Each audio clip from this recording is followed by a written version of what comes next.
श्रीनगरिल प्रदमर नरेंद्र मोदी सूरावली प्रचारम। ये नया इतिहास आपने रचा है। ये नया इतिहास जम्मू कश्मीर के लोगों ने रचा है।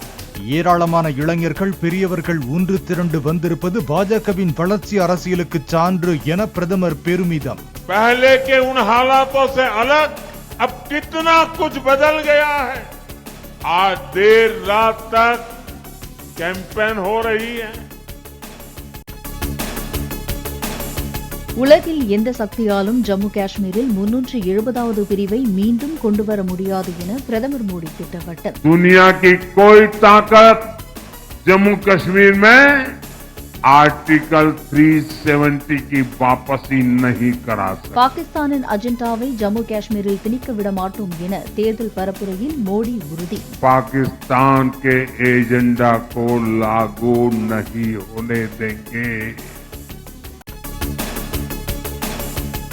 ஒரே நாடு ஒரே தேர்தல் திட்டம் நடைமுறைக்கு சாத்தியமற்றது என தமிழ்நாடு முதலமைச்சர் மு.க. ஸ்டாலின் எதிர்ப்பு। ஒரு கட்சியின் பேராசைக்கு ஏற்ப இந்தியாவின் ஜனநாயகத்தை வளைக்க முடியாது என்றும் கருத்து। ஒரே நாடு ஒரே தேர்தல் என்ற திசை திருப்பல் தந்திரங்களில் சக்தியை வீணாக்க வேண்டாம் என மத்திய அரசுக்கு மு.க. ஸ்டாலின் வலியுறுத்தல்। வேலையில்லா திண்டாட்டம், விலைவாசி உயர்வு உள்ளிட்ட நாட்டின் மிக முக்கியமான பிரச்சினைகளில் கவனத்தை செலுத்தவும் வேண்டுகோள்।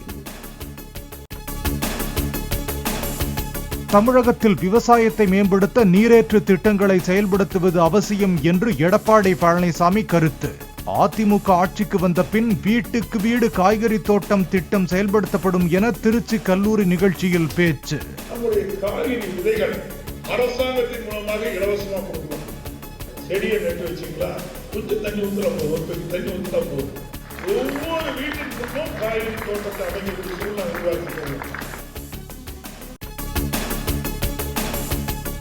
அரசு உதவி பெறும் பள்ளி மாணவர்களுக்கும் மருத்துவ படிப்பில் இடஒதுக்கீடு வழங்குவது குறித்து முடிவெடுக்க வேண்டும் என உயர்நீதிமன்றம் கருத்து।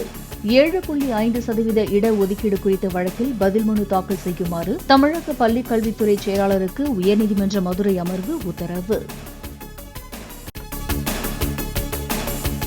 வேலூர் பழைய அரசு மருத்துவமனை வளாகத்தில் 150 கோடி மதிப்பீட்டில் கட்டப்பட்டு வரும் புதிய மருத்துவமனை கட்டுமான பணிகளை ஆய்வு செய்த அமைச்சர் ஏவ வேலு। கட்டுமான பணிக்கு பயன்படுத்தப்படும் கம்பியின் பெயர் என்ன, கம்பிகளை டெஸ்ட் செய்தீர்களா என அதிகாரிகளிடம் கேள்வி எழுப்பிய அமைச்சர்।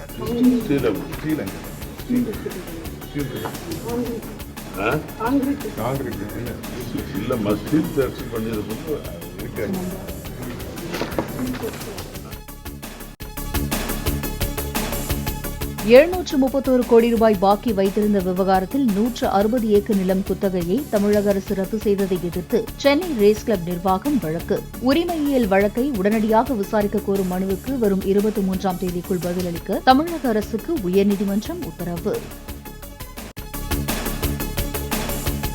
தேசிய விருது பெற்ற பிரபல நடன இயக்குனர் ஜானி மாஸ்டர் பாலியல் வன்கொடுமை வழக்கில் கைது। கோவாவில் வைத்து கைது செய்த போலீசார் ஹைதராபாத்திற்கு அழைத்து வந்து நீதிமன்றத்தில் ஆஜர்படுத்த திட்டம்। உரிய சுகாதார நடைமுறைகளை பின்பற்றவில்லை என கூறி சென்னை திருவேற்காட்டில் செயல்படும் அப்பு பிரியாணி சமையல் கூடத்திற்கு சீல்।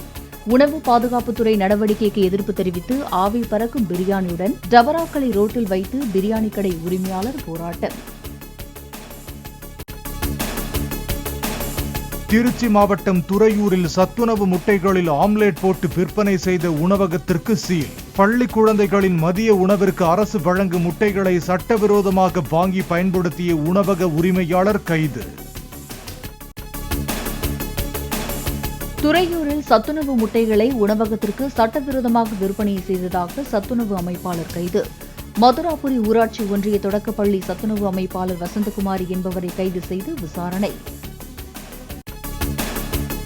தமிழ்நாட்டின் துணை முதலமைச்சராக அமைச்சர் உதயநிதி ஸ்டாலின் அறிவிக்கப்பட உள்ளார் என அமைச்சர் தாமோ அன்பரசன் திட்டவட்டம்। அடுத்த ஓரிரு நாட்களிலோ ஒரு வாரத்திலோ அதிகாரப்பூர்வ அறிவிப்பு வெளியாகும் என பேட்டி। 10 நாள் உண்மையிலே நிச்சயமா துணை முதல்வராக எங்களுடைய இளைஞர் நலன் மற்றும் விளையாட்டுத்துறை அமைச்சர்கள் நிச்சயமாக மேற்கு திசை காற்றின் வேக மாறுபாடு காரணமாக தமிழகத்தின் ஓரிரு இடங்களில் இன்று முதல் 25ஆம் தேதி வரை மிதமான மழை பெய்ய வாய்ப்பு. சென்னை மற்றும் புறநகரில் ஒரு சில பகுதிகளில் அடுத்த 24 மணி நேரத்தில் மிதமான மழை பெய்யக்கூடும் என வானிலை மையம் தகவல். சென்னையில் ஆபரண தங்கத்தின் விலை சவரனுக்கு 200 ரூபாய் குறைந்து 54,600 ரூபாய்க்கு விற்பனை. 1 கிலோ வெள்ளி நேற்றைய விலையில் மாற்றம் இன்றி 96,000 ரூபாய்க்கு விற்பனை செய்யப்படுகிறது. எதிர்க்கட்சித் தலைவர் ராகுல் காந்தியை தீவிரவாதி என்று விமர்சித்த மத்திய இணையமைச்சர் ரவ்னீத் சிங் பிட்டு மீது கர்நாடகாவில் வழக்கு பதிவு. கர்நாடக உள்துறை அமைச்சர் பரமேஸ்வரா தகவல். ராகுல் மீதான பாஜக தலைவர்களின் விமர்சனத்தை கண்டித்து பிரதமர் மோடிக்கு காங்கிரஸ் தலைவர் மல்லிகார்ஜுன கார்கே கடிதம் எழுதிய விவகாரம். கடந்த காலங்களில் மோடியை சோனியா காந்தி விமர்சித்த போது காங்கிரசுக்கு அரசியல் நாகரிகம் மறந்து போனதா என்று ஜே.பி. நட்டா கேள்வி. ராஜஸ்தானில் 20 அடி ஆழ்துளை கிணற்றில் விழுந்த 2.5 வயது பெண் குழந்தை 18 மணி நேர போராட்டத்துக்கு பிறகு பத்திரமாக மீட்பு. குழந்தைக்கு மருத்துவமனையில் சிகிச்சை அளிக்கப்பட்டு வருவதாக மீட்புக் குழுவினர் தகவல்.